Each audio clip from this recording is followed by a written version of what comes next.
You're listening to In Her Boots, the Bootless Relaunch, a podcast presented to you by Midwest Organic and Sustainable Education Service. My name is Tiffany LaShae, and today I have the pleasure of chatting with Maryan Abdinur. Maryan works in Minnesota with Hope Communities, Inc. In her words, she's the weird lady that carries around the plants and seeds.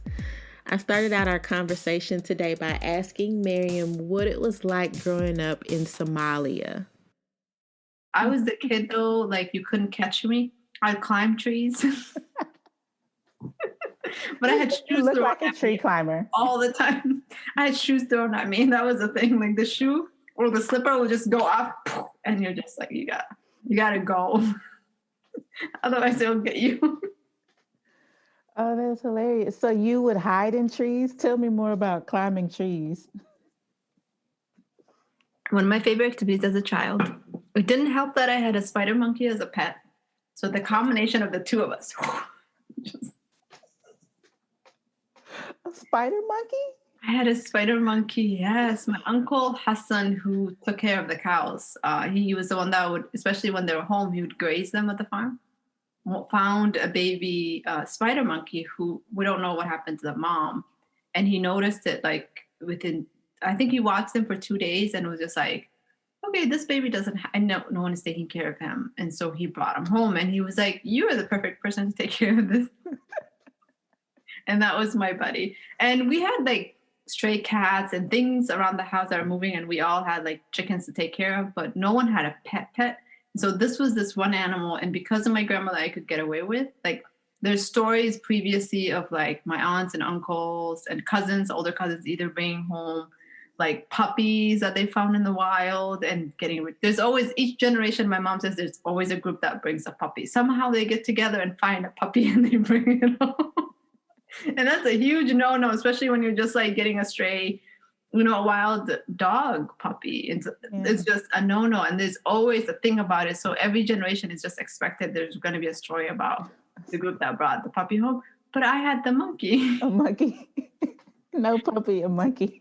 Who my grandmother was like, the monkey can stay.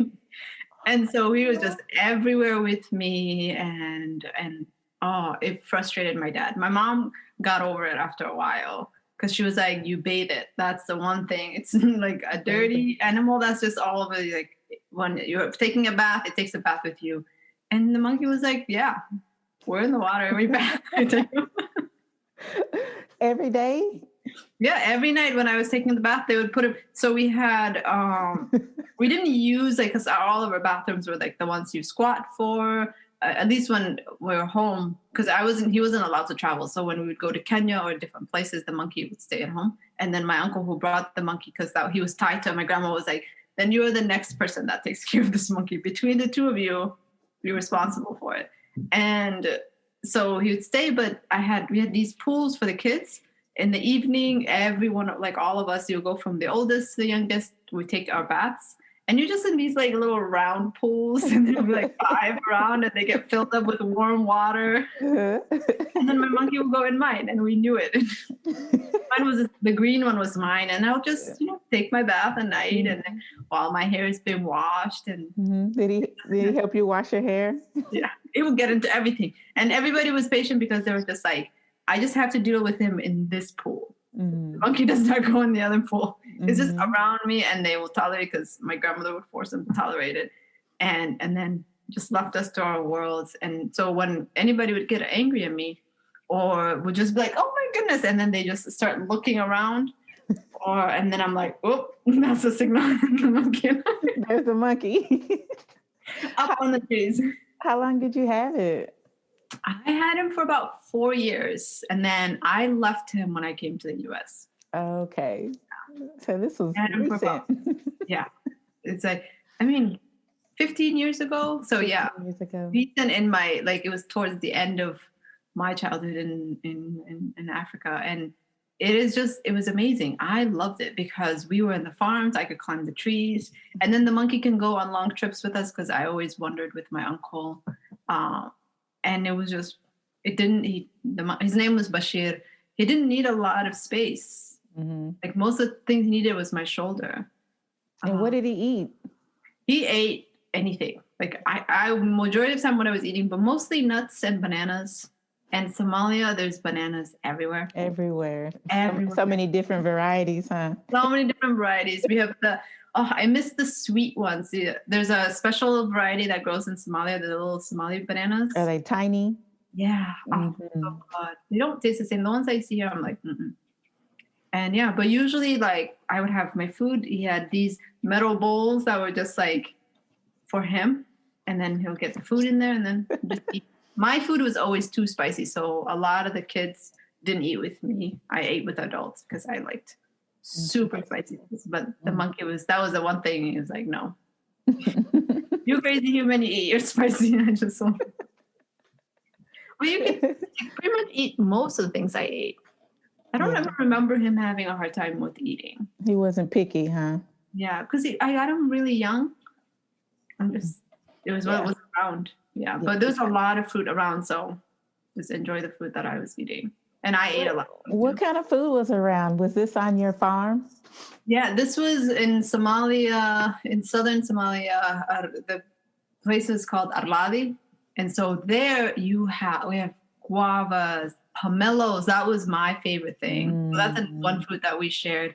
So I wore a lot of overalls, which this is an overall. I still wear a lot of overalls. Okay. But I had this like jean overall that clipped, and I would wear like these short sleeve striped t-shirts. And my front pocket was reserved for sea salt. I would always have sea salt in there, and I would eat the sea salt. It went with tamarind. It went with I used to eat lemons just as they were, peel them and eat them. It went with mangoes. It was just like everything I ate, I could put the sea salt on it. So it just felt like it needed to be here at all times. So wait, you had the pocket there just for your sea salt. There was always sea salt in it. I would put sea salt in it. Like if my pants got washed, I would put them back on and I would make sure that pocket had sea salt in it. That's awesome. Oh my goodness. A habit I learned from my grandfather, because when I was little, my grandfather had this green belt. It had little pockets all around. And then there will be snacks for me in the pocket. This is where my eating all day comes from. I like snacks for you in his belt. Yeah, it would be like roasted nuts, biscuits, like chocolate, like just all around him. And that was when he was teaching at the mosque. Once I run out, I would like move through, and then he would have a thermos of like chai and then a little container. So I have this here. So this is amel. This is my grandmother's amel, which is wooden. Actually, my grandfather carved it. And she made this strap. She just took a belt and like created a thing for it. But this is like for the camel nomads, they usually have one of these around their elbow, and this is like their drinking cup. But there's ones like this, and they have a cover. And so my grandfather the one he carried around, always had buttermilk in it for me, or fermented camel milk. So I would have a thermos of chai. He would have camel milk or like buttermilk for me. And I would snack through. And once I finished all my snack, the lesson was done. He was like, next thing, we'll move on to the next thing. But at all times he would carry my food. And what was he teaching you? Well, he wasn't necessarily teaching me. He taught adults. So he was a professor. Okay. He's a sheikh. And so he taught the highest level of Islamic law. So he was like one of the top teachers of Islam at his time, of Islamic law. And he would have all these adults who would spend like 10 years with him, learning with him. And so they would have lessons at the mosque. And when he was preparing lessons, I would know them. I would be correcting people at the age of 5. And I would be like, that's not how you pronounce it. And the story goes like this and this and this. At 5, because you were going there with him every day. Yeah, I would go. I'd spend my whole day with him until bedtime. And my mom would come. So he had, my grandmother and us lived in one house, and then there was a house right next to it. There was an alley that went through it, and I had, on the side of my grandmother's house, I had a small door cut out into the wall. I'll go right through it and go through the next wall into his house. And that was my pathway. Just for me. Just for you. Oh my goodness. So what was it about you that made your grandfather take you with him every day? You just I'm his demand to oldest go? grandchild. His oldest grandchild. I don't know what about me that did it. I think it was just I was just interested. I wanted to be around him, and he was just like, "You're here." He told everybody in our town, in our village, when I was 5, because I got hit once at Islamic schools for not being able to pronounce something correctly, and the kid that hit me, he was like older, so they teach the younger kids there's like levels. His father was one of my grandfather's students. So I came and I was like, Baba, you will never believe what just happened to me. Hassan hit me, and I was like, for the sake of the Quran, I was like, can you believe it? And he was like, let's go. He follows me, and he takes that stick and he breaks it. And my grandpa was really tall too, so he like stuck it near to the ceiling of the building, and he was like, you don't hit Maryam for the Quran. He said, she knows more than you do. And he's like, just let it be known that I said Maryam knows more. And this is the person like that makes the rules. Mm-hmm. How old was the kid? He was about, I think, 17, like 17 or so. Yeah. And he was like, he told his father. So his father was the head of the school. He said, all of you, she knows more than you. So this is like a person who studied with my grandfather for years, right? And that was where my mom always talks about it. She's like, I just let go, because she was trying to say, this is your grandfather. You're just a kid. Be more with the kids. But I was like, no, this is my person, and this is who I spend all my time with. When I learned the first big chapter of the Quran, who was taught to me by the kid Hassan's, his dad taught it to me. My grandfather, I remember I went to him and I was like, Baba, I know the opening to the Quran. I was so excited because I would show off every time I could. And my grandfather, because he was considered the highest educated person, the most knowledgeable person in our town, he didn't have to stand up for people. Like, people would get really uncomfortable if he stood up to greet them, or if he stood up. So he usually stayed seated, and he's also like, he was probably one of the tallest people in the town. And so my mom, he had just prayed the evening prayers. It's like twilight time. She always talks about it. And she said, you came in just flying. She's like, he was telling me a story and he just stopped and all his attention was to you. And that was how he was. Like, if I entered a room, all his attention would go to me. And people would just be like, what is it with this one child that his whole attention went to me. He saw you. Yeah. And I was like, guess what? I know this whole chapter of the Quran. And he was like, you know the opening? And I was like, I know the opening. And I spent these many hours with so-and-so and I learned all of it. And he was like, okay. And he stood up and he said, read it to me.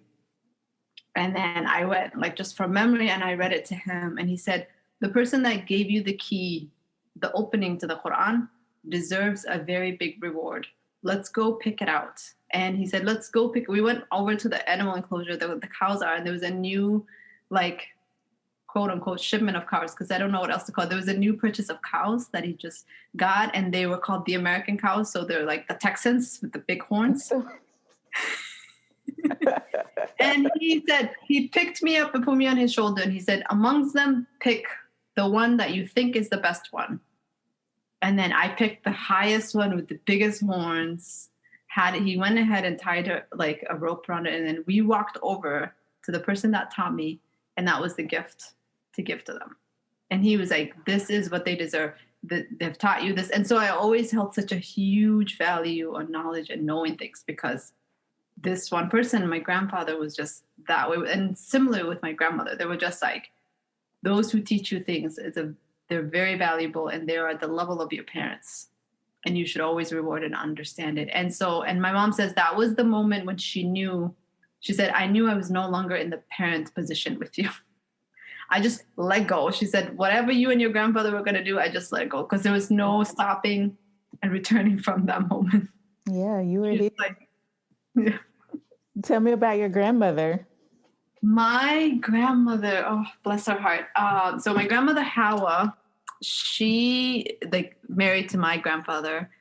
the one I was just telling about. His name is Abdinur, so he's the one. My last name is from him, because traditionally we take your grandfather's name is your last name, your father's name is your middle name, and it just keeps repeating. Okay. And on so on your mother's side? On your father's side. On your father's side. Okay. You take on the maternal line or the matriarchal line when you transition to the next realm. So the day that your body is buried, you will be announced with your mother's name, her mother's name, her mother's name. So in the same way you are in this world, your father's name and his father and his father. I didn't know that. Yeah. Oh. So they transition, they belong in two different worlds. And it's better because the next world is the forever world. This one is just a transition. Mm-hmm. So your father just has you for a small time and eventually you belong to your mom. You belong to God, but you belong to your mom. So my grandmother, where my grandfather was tall, she was short. Shorter than I. Where he's pretty chill and like very academic in his head, a lot about that. He was like really known for you would ask him about something. Most of the time he would respond with a joke to break the tension because it's really tense. And then he could just tell you from memory from the book that you need to go find the thing that helps you with this. He'll be like, this book on this page, at this chapter, this number, go read it, and that will give you context, and then you can go check out this book. And he had the library, and then you just go learn it for yourself. My grandmother, a lot shorter than him, fiery. She was like, I said it, and it's done there. It's all exploration in that shop. Abdinur is doing. She's like, this is too much for me. But they met in this place of they loved people. They had a lot of responsibility in our community, and people just gathered towards them. Their home were open. They raised so much. They had 3 kids together, but raised so much more kids than that together. And she was just solid. You could trust her with anything. Her home was your home, but she had rules. In her home, you took ownership. You just didn't you could come, but you were invited to be a part of the space. You didn't bring weapons into it. And you needed to tell her your stories. You couldn't just stay. She'll ask you questions. So in our house, when you come through the red gate, so it's called the house with the red gate. So if you come to our village or our home, you're looking for a place to stay. No matter who you are, what your background is, even if you don't know our languages and our traditions, people will say, go find the house with the red gate. You would come there, you had home and board. You had what you needed. People will just send you there. They're just like, go find that lady and then she'll take care of you. And then that resulted, so you'd come in, and her expectation is you come in through the gate. Her hut is the first thing you'll come to. She also did not like cemented floors. She wanted to be right on the ground. The hut that she lived in was the first hut that she built onto that land. She built it herself. She built it herself. It's where her kids were born. We built, there's more modern homes built around it, but that remained. That was it. She wouldn't sleep on a mattress. She spoke on ulul, and I have not seen that outside of African cultures. I see it in Asian cultures, but it's pretty much the human size of, that it's made out of bamboo and you roll the sushi with. Mm-hmm. It looks like that. And she just puts a giant blanket, I think here they call them Asian blankets, but we call them just those really heavy blankets that have tigers or flower patterns on them. You have that on there, and then she had a pillow. My dad every year would buy a new mattress for her. Mm-hmm. We even had a room just stored with mattresses because she would just put it there. She refused. Yeah, she's this does not work for me. I need the hardness, and this is too high. I'll fall from it. And I remember when she was and my cousin was talking to her. She was like, "You're gonna fall out of bed. Are you a kid?" She was like, "You can call me Hawa Yalo," which meant you can call me Hawa the child. I am a child. Call me what you want. I'm not using that mattress. Yeah, she was not using it. And then in her room, she had that, and then she had an extra bed just for me. Usually between me and my brother Muhammad would switch out between. And then she had this black chest And that black chest that my grandfather built was where all of our snacks lived. They were, my uncles traveling, they would bring back chocolates. Every Friday, biscuits would be baked, like put in there. And there were three keys. One she had, one I had, and then one that went between the kids for who was really like listening to the adults, was good this week, who did well in their schooling, especially Islamic schooling. She did not care for any other schooling. And if you did well, you can have that week, you will be the ones that like around tea time, you'll get us the biscuits. You'll open it and then let it, if you wanted to open it extra time, she'll let you. But the interesting thing, like now when I think about it, I laugh about it, but I had the key, but I was still treated like as if I didn't have the key. Like everybody knew I had a key, but she would still give me that week. If it was my turn, I would get the second key, and I would just be like, I can open this anytime. She didn't want to throw it in everyone else's face constantly that you had the key. Constantly around my neck. Oh. So it's not hidden. Everybody knew. I had it on so the prayer beads. I had a green one and she had an orange one, and then we had a red one for everybody. So it's like the prayer beads and it's around my neck. And at the end, it's just that one key. One key to the snacks. To the chocolates and things. And that was like designed so that we wouldn't, if we got money, we wouldn't just buy street foods. Like we would give it to her, and then she would give it to my mom, and then my mom would make us cake. And that was like, that was the trade-off. She would have made the cake by Friday, but she'll be like, this is the cake that I'm making for you guys. I bought the flour with it, and we're like, storage room filled with, but it worked, and it kind of like allowed us to use the money in a way, and we were not out on the streets at the markets trying to buy different snacks. Sometimes you could get sick and things. So my grandmother just figured out the system without making us feel like we couldn't do anything. And another thing, so the town that we lived in was founded by, the first person to live there was my grandmother's uncle, and she was the second person to live there. And then so by a result of that, she owned most of the land on one side, and her uncle owned the other part of that. And then in the market, because she started a business when she was around 16 years old, in one big empty room and selling bananas. Mm-hmm. She would just a pile of bananas sitting in front of it, and she'll sell it that way. And that's how she started her business. And then by default ended up owning a lot of the buildings there. Like she was a part of building the market. And so most of the shopkeepers were in the buildings that were owned by my grandmother. So when we went in there, they wouldn't sell anything to us. They would just give us whatever we wanted. What was that like? They just felt like they couldn't sell it to us because most of them used it rent free or whatever deal they had with my grandmother. And so it was terrifying for me because my grandmother was like, do not, because they have this feeling you cannot just take this hardworking person's things. And so that's also enforced us to just give our money to our grandmother, and then whatever we needed, it will just go that way. Because she was just like, they work so hard for it. They're doing it out of respect in this way. And I don't want to like make them uncomfortable by unforcing them. So we don't just take things unless you know a way to pay for them. And so we had to just be like, no, thank you. I'm good. We have candy at home.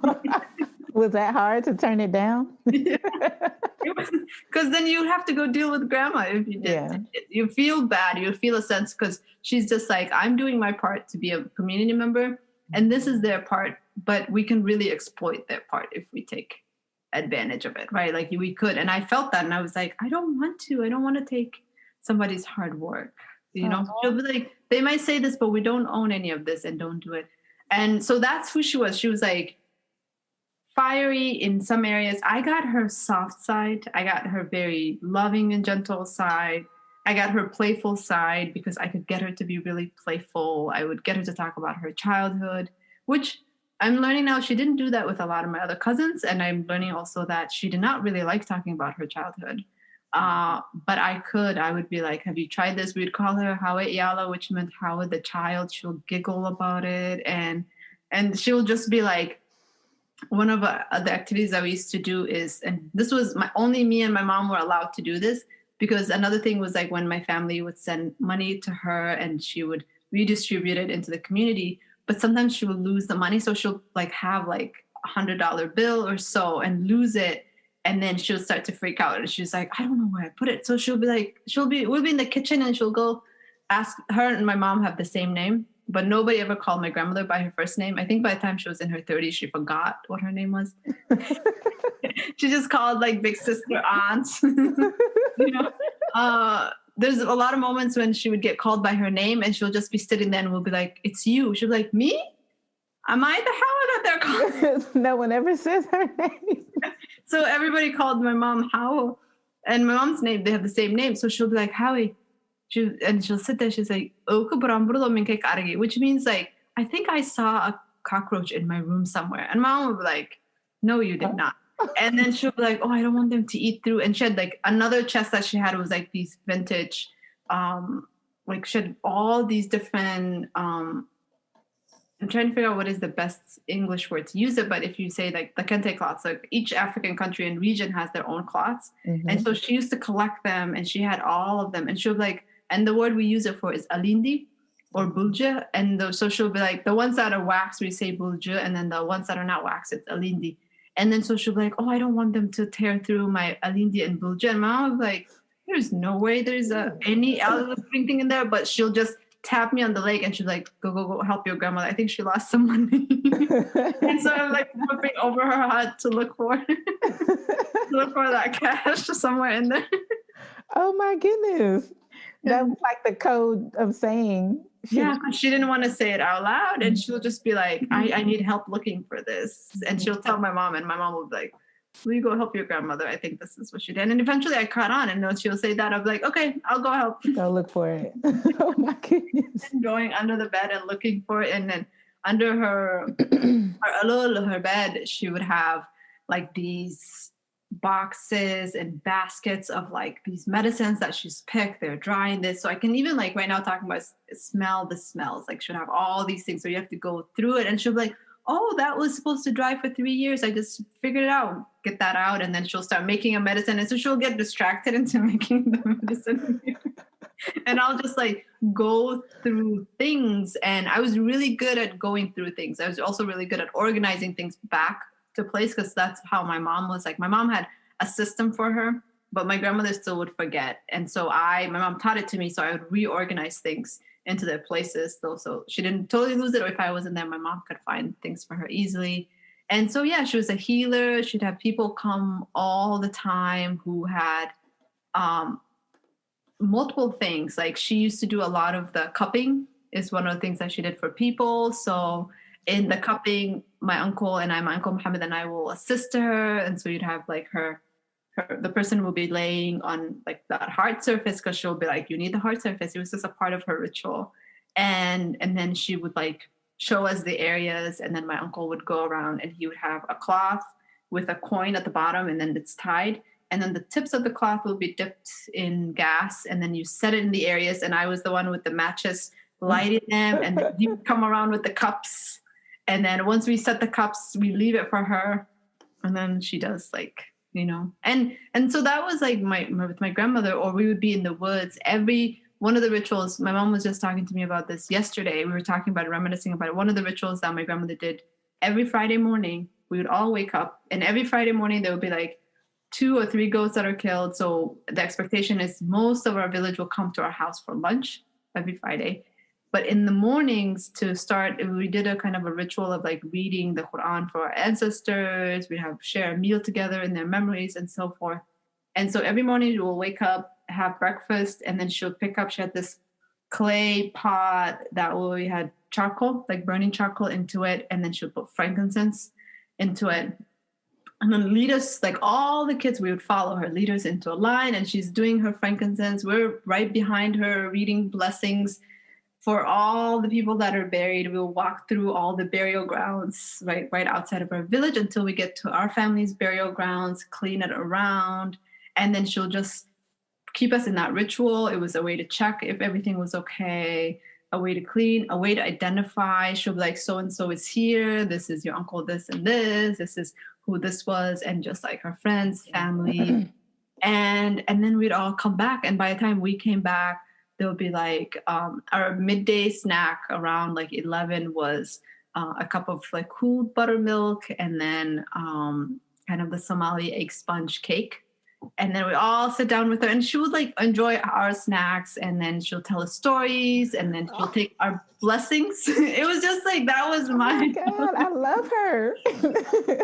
and she was just like, she'll just spend all of her time with the kids. And then we go take naps, and by the time we wake up, the house is like full of people, and we'll have a meal. And that was like every Friday. Every Friday.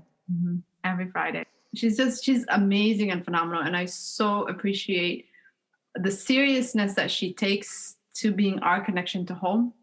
Mm-hmm. She really likes, at times I'm like, oh, can't you just leave it alone and leave it behind? And she's like, then what will you come back to? Mm-hmm. And that was how my grandmother was. When a new grandchild was born, she would build another room, or she would add to land. And in her head, that was where we would come back to. So there needed to be room for this new person to add to the space. And my mom thinks exactly in that way. Mm-hmm. And so what's important to her and her priorities is, where do we still reconnect to? Like, she's like, I understand you guys need to go out to the West to learn and to build a different future. However, you still need a home. You still need that roots place. And so she works very hard. And then it's my dad that sometimes she's dragging by the feet to care about farms and things. And he's just like, can we just build a house in Nairobi? And she's like, no. We need one in this rocky, remote place because they need to know what it's like to live here. Yeah. Okay, so I have 2 questions. I want to know when you plan on returning home. But before that, I understand that you have work to do here. Mm-hmm. So I want you to tell me about the work that you do here also. Yeah. Oh man, I love the work that I get to do here too. The work that I get to do here connects with so much of the Maryan I was just telling you about, of just like interacting with people, with land, with seed. I really love that. So I get to work with an amazing organization, Hope Community Inc. in Minneapolis, and I'm their farm lead /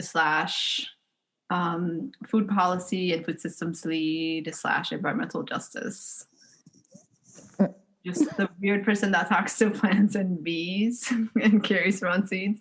I don't carry in my pockets anymore sea salt, but I do have seeds. I know that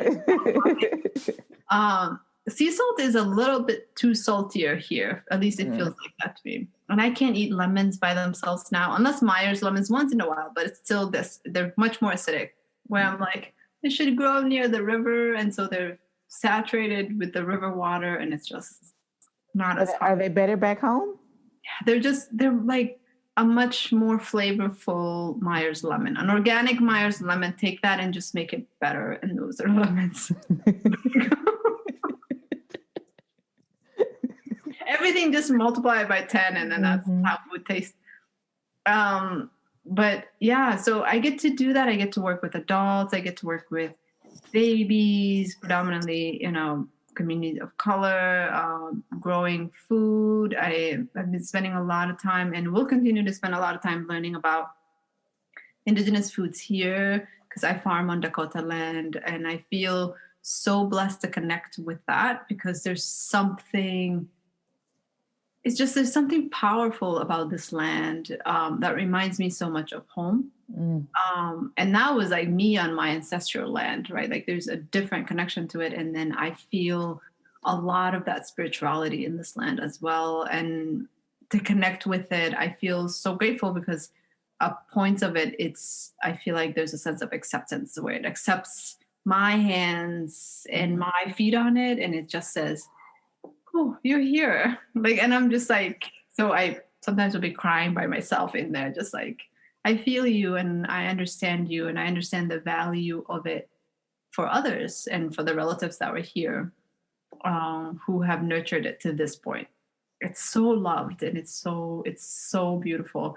And to be a part of it and to engage with it that way, and to share it with community in an open way, because the space is not designed to be producing money. It's not designed to produce a certain number of pounds.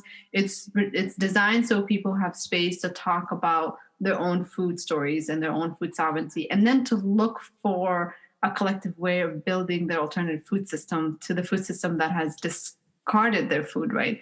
It either takes and steals and then brings you back something that you don't even recognize anymore as your food, or it just doesn't even mention it, right? Like what does that look like? And one of the ways that working with this land and restoring my own relationship with land, right? Like having to leave as a refugee, there was a huge trauma for me, and it took me 10 years to reconnect with land.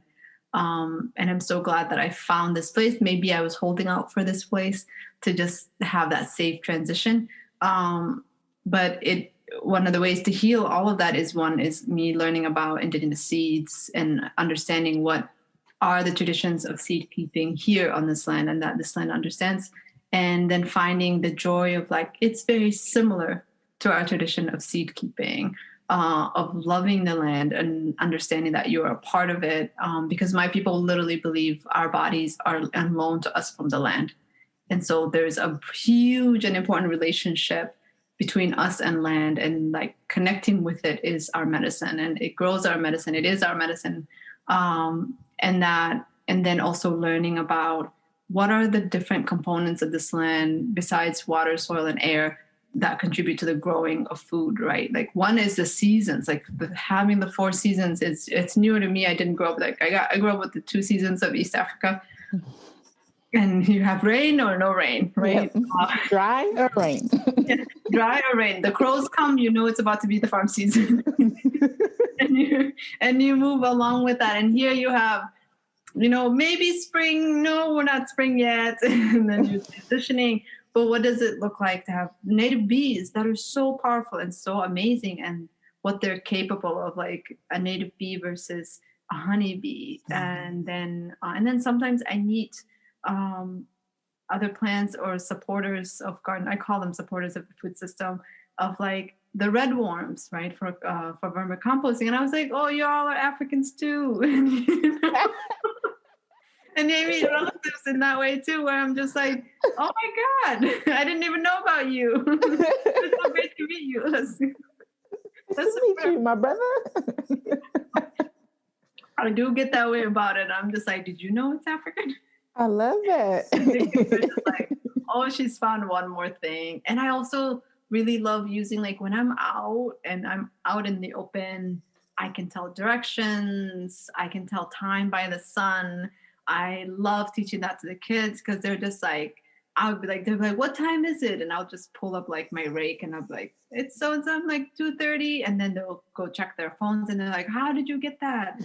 Or clouds will come together and I'll be like, oh, it will rain in about 20 minutes. And I'm like, oh, it looks like the rain will just maybe heavy a little bit and then it will fade. And every time when it happens, the kids are like, how do you do that? And I was like, let me tell you about a child from the villages of Africa and how she learned these things.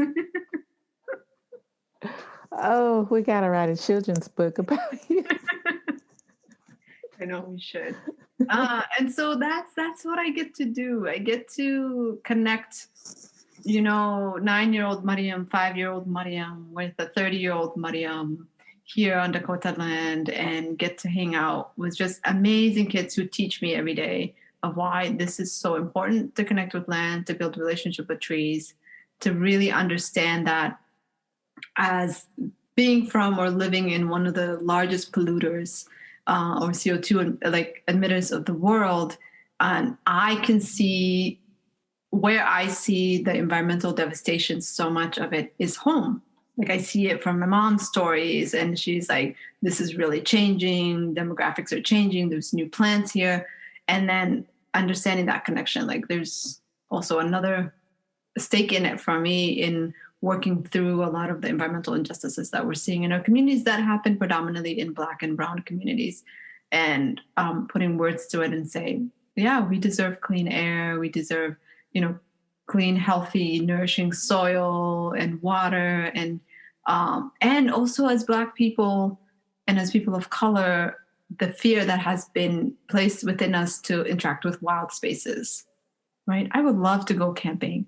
It took me a long time to go running by myself. I'm like, I just want at 6 a.m. to be out there and run. And then as a reward, as I finish my run, I want the sun to rise and I can see it. Mm-hmm. But there's a lot of fear around that as a woman, as all of these layers. And so working through a lot of that, working through moving through spaces. I remember, 10 years ago, I had an opportunity to go to the Boundary Waters, but it was with a white group, and just me being like, you know what? I have a feeling you're the wrong group of people to go see this with. And I hear the way there's a way when you talk about the beauty, I get it. You see the beauty, but I'm like, it doesn't feel, at that time, I didn't feel like, at least to that group of people, that it was cellular level. I was like, I need you to feel it at the molecular level, this beauty and the value of this. And so just moving through it, and I still have not been. I mean, when we first came to the U.S., you live in Minnesota, so you hear a lot about the cabins, and then reporting back at home about like, did you know Minnesotans go up north to the cabins? And they're like, do they all live in the same cabin? What is a cabin? What does it look like? Well, I mean, when I hear my white friends talk about the Boundary Waters, it's, beautiful. We want to go there every month, couple of times a year, every other weekend. When I hear Black people talk about it, it's the fear associated with it. It's racism. It's unsafe. It's danger. Yeah. It's all that water, right? Like it brings up a lot of things. And it's just how, because we're all connected, especially if like all of us in the POC BIPOC group are connected, and our stories and our histories are tied together, and our oppression is used against one another, right? And I feel like as we work through this and learn each other's stories and histories, we release ourselves from a lot of those narratives. And I think nature offers us a lot of those stories and the tapestry for a lot of those stories. And so this land is beautiful. And, as I was learning, one of the things, like one of the fun facts that my son loves to share about the Great Plains is that the Great Plains and the African savanna are very similar.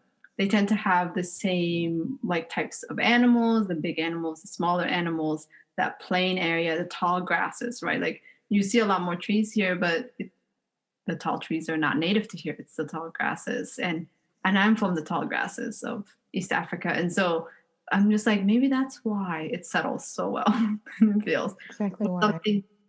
There's something familiar about it. And then as for the question of when do I plan to go home? I think of it in this way of like, I want to be invited back. I want the winds that move through to bring my invitation so I can go back. So I think maybe continue to explore here, and then maybe the winds will bring back my invitation, and then I'll be able to go back. Yeah. They come. I hear it because it's a craving, but there's also a level of like, there's maybe more to it. And so I'm patient. I'm patient for the winds to come back. Yeah, you'll receive the confirmation. Yeah. Yeah. So that's how an East African is living in Minnesota. The East African in Minnesota.